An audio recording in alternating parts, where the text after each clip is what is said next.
Welcome to Penrose Learning, where we make understanding easy. You start by unlocking the iPhone and making sure it has enough battery. Once done, open Settings and tap Face ID and passcode. Enter your passcode when prompted so you can access biometric controls.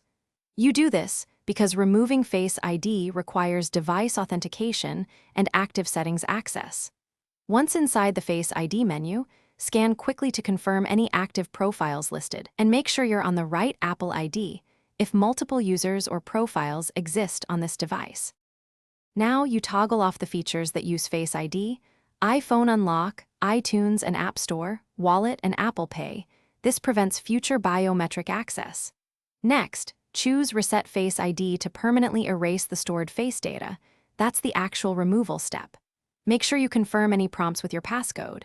You do this because toggling alone leaves enrolled data unless you explicitly reset. Once reset completes, the Face ID entries disappear from the settings list, indicating successful removal. Finish by restarting your iPhone to ensure system components reset and changes take effect. This clears any temporary caches referencing Face ID.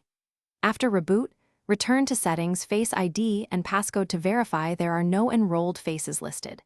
If you run into issues where Reset Face ID fails or options are grayed out, make sure iOS is updated and that you're signed into the device owner Apple ID. If problems persist, contact Apple support for diagnostics, since hardware or secure enclave fault. Thanks for watching. If this was helpful, leave a like and consider subscribing. See you next time.